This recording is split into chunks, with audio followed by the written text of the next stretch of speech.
Hi there. Today we're going to talk about two things: how to organize your files as you're shooting them and recovering them from your SD cards, and also how to organize them in Lightroom. In the middle of a 2 week trip to Michigan, the Upper Peninsula, I had a little epiphany. I had been organizing similar to a lot of other photographers, and it occurred to me that it just didn't work for me. So take a look, see what you think, give us a comment, let us know what you do, and if you have a better idea, I'd love to hear it. Always open to new suggestions to make things easier. So here we go.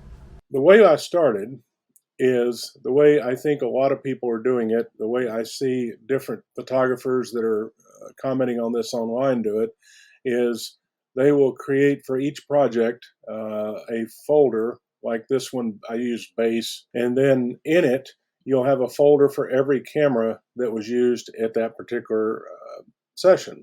So for me, for this trip, we both had our iPhones 12 Pro. I had my Insta360 One X2, this one. I had my DJI Osmo Pocket 2. I had my Mavic Air 2S, and I had my Nikon Z6. So every day, at the end of the day, I would come back.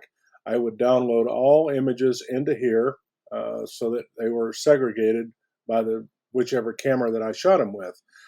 Then I would back up that to a separate drive. So I was copying them first onto a 1 terabyte SSD, which I eventually filled up near the end of the trip, and had to start storing stuff on my laptop, and then backing it up to a 2 terabyte drive that I also had with me. So I keep at least 2 copies of everything while I'm traveling, and I don't delete anything off of the SD card until I have at least 2 copies of it on two separate drives. So I have a SSD, 1 terabyte, and then I have a normal, just a standard hard drive that I use after that. The problem is, if you look here, you can see some of these are relatively simple. Picture Rock is one that's got quite a bit. We did a lot that day. So we went to Miners Falls, one of the waterfalls. We went to Munising Falls, another waterfall. We did some driving around Picture Rock. This was just a little humor, some little tiny video about all the insects flying around. We went to Deer Lake, shot some fall color. We went to a smoked fish place where I shot a little bit of video because he let us into his smoker, which was pretty interesting. We had some pasties. I shot a lot of video at Picture Rock. The problem became in every one of these would be individual. Eventually, most of these will end up as individual videos on our YouTube channel. So I'm going to have 5 or 6 directories in each one. I didn't care for that. It seemed like it was too much. So what I decided to do was, as you can see here, I've renamed the files. So what I did is I took the files in the base directory. I went to the DJI Osmo, then all the files would be listed here to the right. I just did a renaming. And it's pretty easy to do if you have a Mac and you have a Finder, because you can just come in here, and if you, let me do one that's got, well, this is a good example. These, I don't bother to rename iPhone stuff because it's pretty obvious. If it's shot with a Z6, I do rename that. I rename all the other stuff. The only thing I leave native is the iPhone, but it's super easy to rename it. So you just select your files, come down here to rename, and you can see I've already got something in here, Mavic Air. I have add text, not replace or format, but Mavic Air and a hyphen. And you can put Osmo, you can put Z6, whatever cameras that you might have.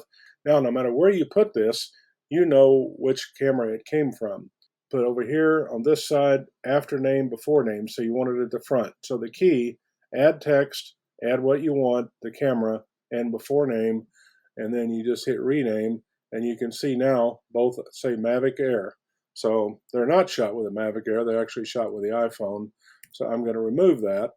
But that's how easy it is to rename multiple files. So in this case, Picture Rock,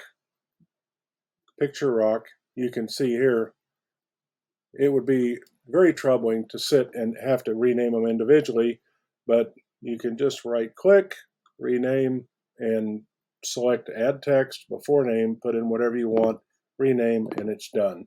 So that's pretty simple.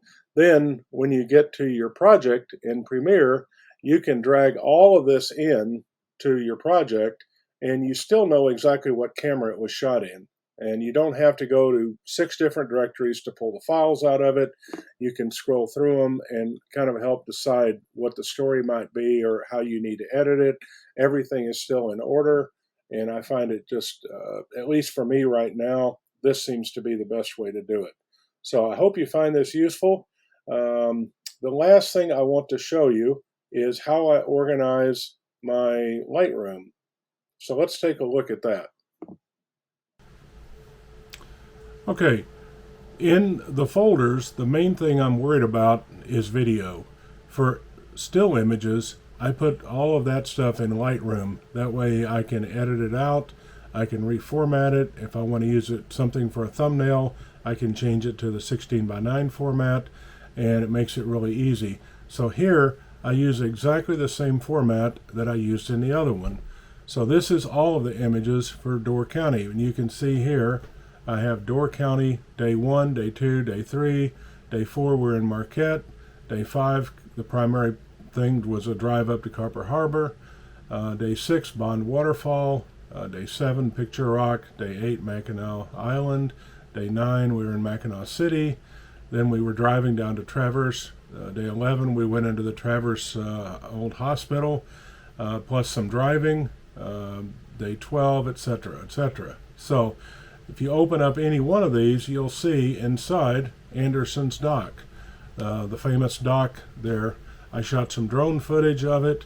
I had also gone there the first night we came, but the light was not as good.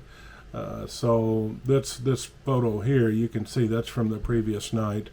But you can see the walls, everything on the whole dock, the whole building is completely graffitied. So it's pretty interesting.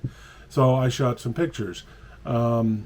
We had lunch at the Chef's Hat. I shot a few pictures of our food. This is the Eagle Bluff Lighthouse. We drove out there in the morning through the park. It's really nice.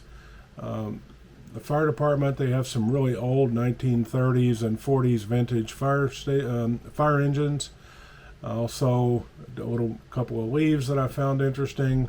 Then the fish boil. We shot a couple of stills, but we shot a lot of video because it's really interesting. So it's going to make a really nice video for the channel, how they cook the boiled fish, the white fish. It was very good. So that's how I organize everything. I don't really do anything else with the stills. I don't worry about them too much till later. If we want to create a picture book, we can do that pretty quickly.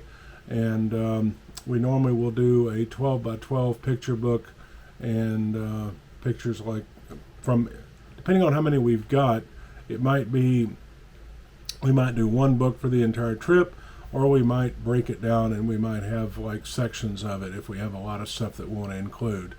So anyway, that's just a quick look at Lightroom and how we organize our pictures. I've been doing Lightroom for, I don't know, I guess since the beginning.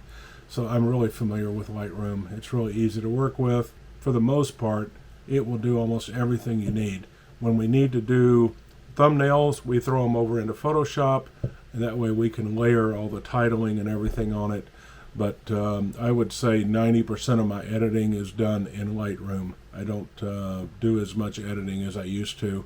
I like to keep everything as natural as possible, so I clean up, maybe a little color correcting, cropping, and remove some dirt or dust off the lens or sensor if I get some. That's about it. I hope you found all of this very helpful. If you have any questions or comments, please drop us a note in the comments. We respond to pretty much everything, and we are happy to try to help. If you enjoyed this and you got something out of it, give us a thumbs up, subscribe. It really helps, and look forward to seeing you in the next video. Take care.